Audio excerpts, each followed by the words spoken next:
माघ की शिवरात्रि और फाल्गुन की शिवरात्रि, ये दोनों शिवरात्रि भव्यता के रूप में मनाई जाती है। भव्यता।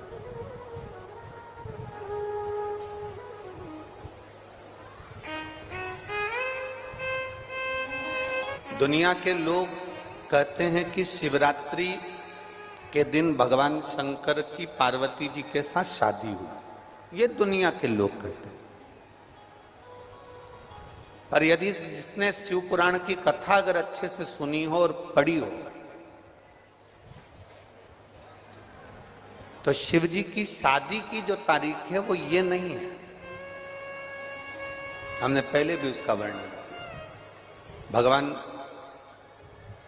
देवाधिदेव महादेव के विवाह की जो तारीख है वो वैशाख शुक्ल पंचमी, शुक्ल पक्ष की वैशाख के महीने में जो पंचमी पड़ती है, उस दिन भगवान शंकर और पार्वती जी का विवाह हुआ था। ये जो शिवरात्रि है, ये विवाह की रात्रि नहीं है। ये शिवरात्रि ब्रह्मा और भगवान विष्णु ने भगवान शंकर को पहचानने के लिए पृथ्वी पर भगवान शंकर के प्रथम शिवलिंग को प्रकट करा था। तो ये शंकर जी के जन्म की शिवरात्रि है, प्रागट्य की शिवरात्रि।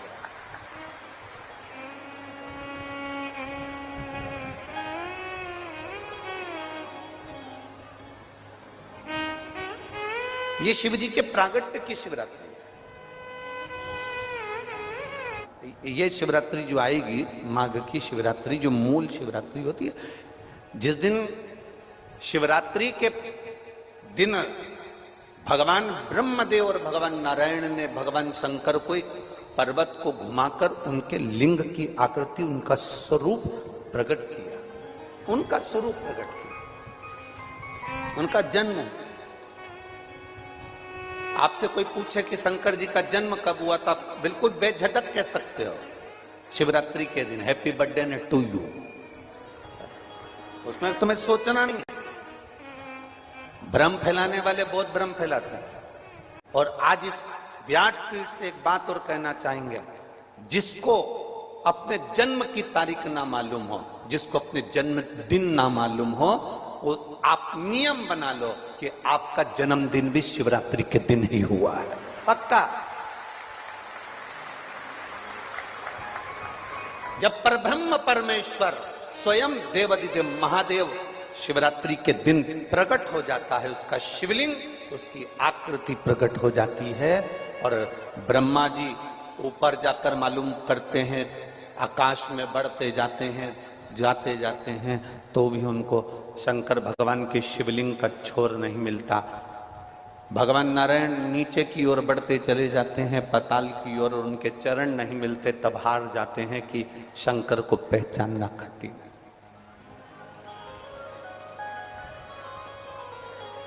शिव को पहचानना, शिव को जानना कठिन है,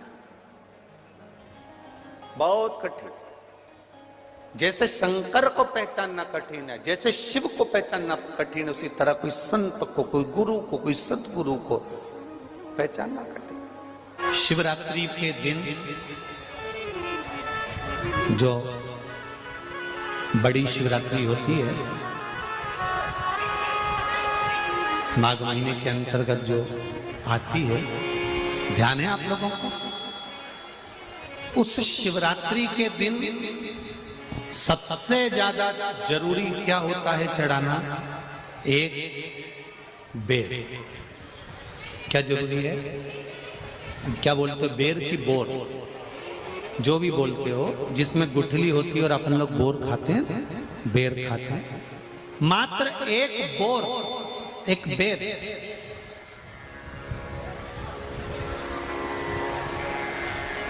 महाशिवरात्रि के दिन समर्पित किया जाता है। क्यों करते हैं?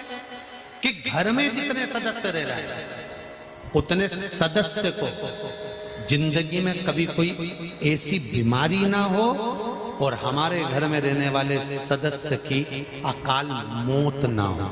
उसके लिए मात्र एक बेलपत्र की जगह एक बेर भी समर्पित कर देते हैं तो अकाल मृत्यु टल जाती है, अकाल मौत टल जाती है।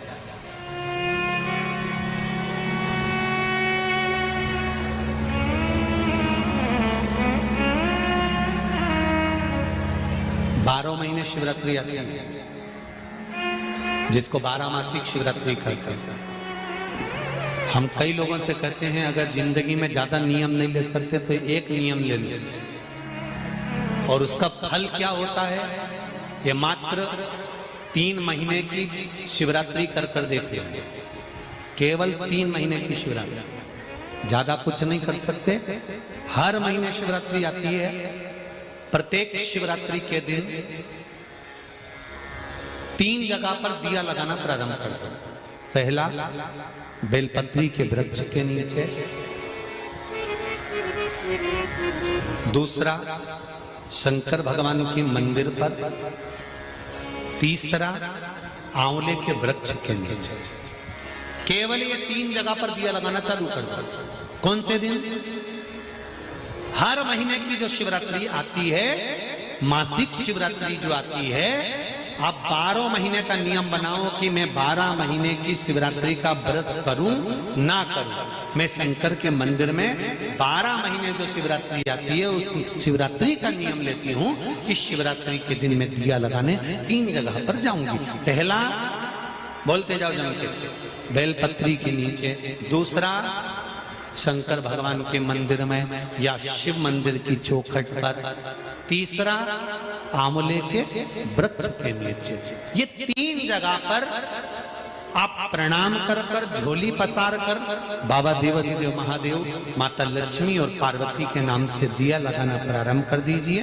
3 महीने की शिवरात्रि पूरी हो, ये निश्चित है अगला पत्र आपका इस जगह पर मिलेगा कि बाबा ने मेरा ये कार्य किया।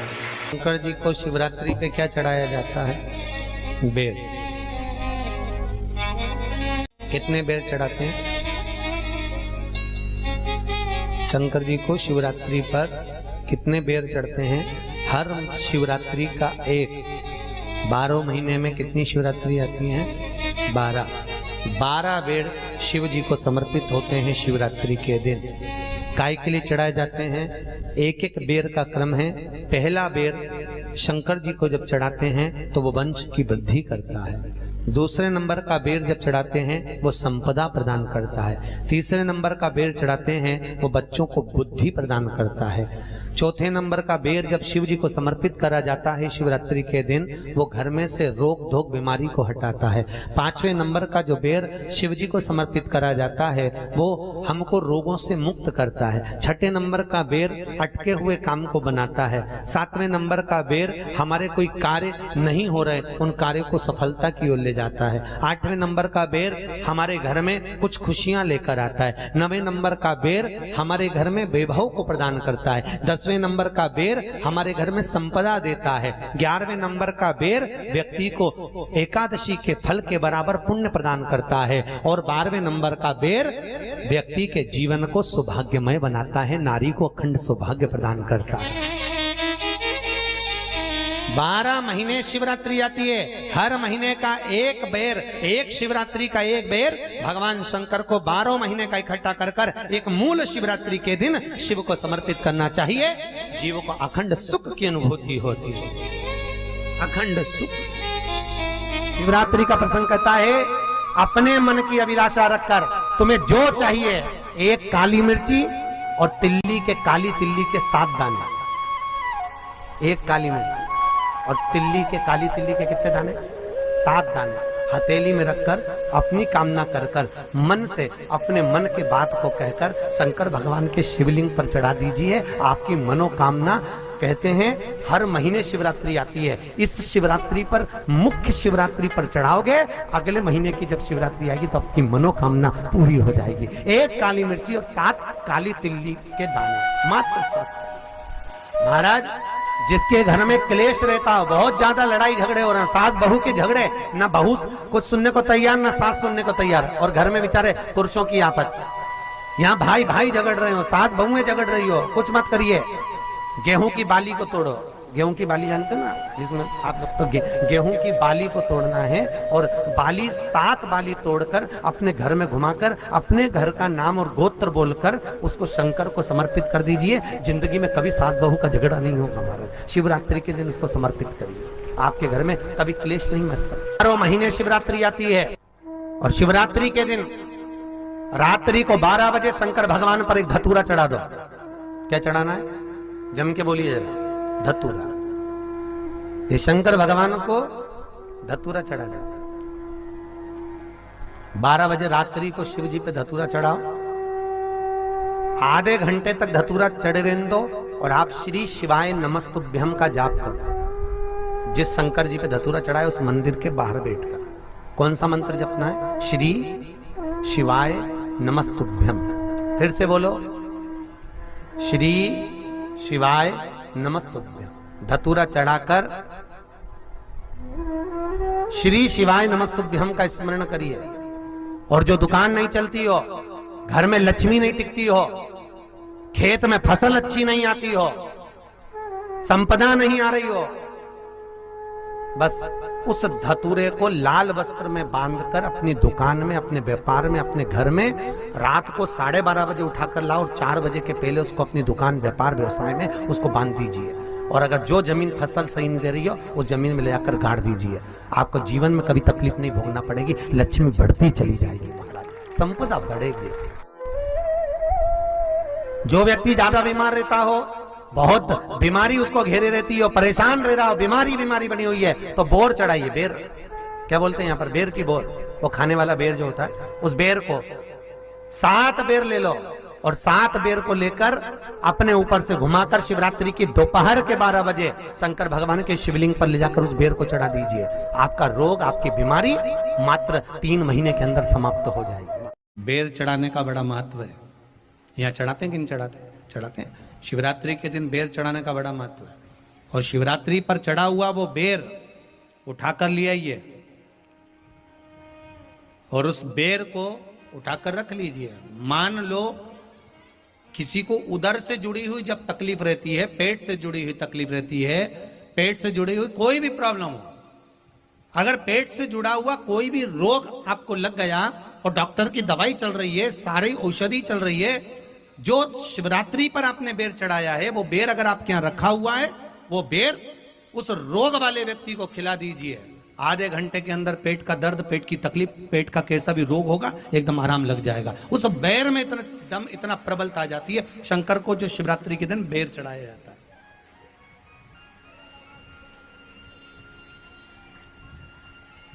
भगवान शिव पर समर्पित हुआ वो बेर का इतना महत्व महाराज। और जो देवता को उठाने के लिए बोर समर्पित करा जाता है, बेर भाजी आंवला उठो देव सांवरा, उसमें शंकर जी का भाव है, क्योंकि शिव जी का दर्शन भगवान नारायण उठते से ही करना चाहते हैं। सबसे पहले नेत्र खोले और मेरा शिव का दर्शन हुआ। बेर का भाव ही शिव का दर्शन का भाव।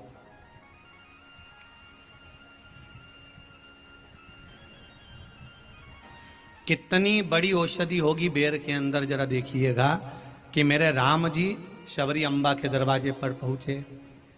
आप लोग भजन में लेते रहते हो, शबरी संवारे रास्ता आएंगे राम जी, मेरा भी धन्य जीवन बनाएंगे राम जी।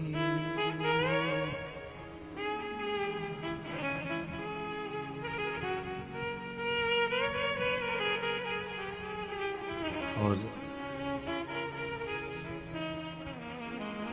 बागों से चुन चुन के वो लेकर आई बेर की टोकरी। खट्टे हो चाहे मीठे हो पाएंगे राम जी, मेरा भी धन्य जीवन बनाएंगे राम जी। शबरी ने राम जी को बेर दिए, राम जी ने बेर खाया, प्रेम से खाया। याद आया पीछे लक्ष्मण खड़ा है, राम जी ने लक्ष्मण को बेर दिए, ले लक्ष्मण ये बेर खा ले। लक्ष्मण जी ने बेर लिए, लक्ष्मण जी ने बेर को देखा तो वो शबरी अम्बा अपने मुंह से झूठा करके दे रही है। लक्ष्मण जी ने बेर लिया, पास में रख लिया, फिर लिया, फिर रख लिया। सबरी जी राम जी को बेर दे, राम जी लक्ष्मण जी को बेर दे, लक्ष्मण जी वो बेर लेके पीछे फेंकते जाए, उठाए फेंका, उठाया फेंका, उठाया फेंका। अब कोई लक्ष्मण साधारण है? जब भगवान राम विष्णु हैं, लक्ष्मण शेषनाग हैं, शेषनाग अगर कोई चीज फेंकेगा तो क्या पास में फेंकेगी? उठाया फेंका, कोसों दूर जाकर गिरा। और वो बेर कब काम आया? जब लक्ष्मण जी को शक्ति लगी, बाण लगा, लक्ष्मण जी मूर्छा होकर जमीन पर पड़े, सुषेण वेद को बुलाया और वेद से बुलाकर पूछा कि लक्ष्मण कैसे उठेगा? तो कहा संजीवनी लेकर आओ। संजीवनी लेने के लिए भेजा। तब संजीवनी लेने के लिए जब श्री हनुमान जी महाराज गए, संजीवनी बूटी जब लेकर आए और लक्ष्मण जी को जो दी, तब राम जी पहचान गए ये संजीवनी कोई दूसरी नहीं है। लक्ष्मण जी को जो बेर खाने को दिया था, वो बेर फेंक दिया था, उसी बेर की पत्ती है जिसको निचोड़ निचोड़ कर लक्ष्मण जी को खिलाना पड़ी है। तो राम जी रोते रोते बोले पहले ही खा लेता तो खाना नहीं पड़ती। लगे तो खाया ही।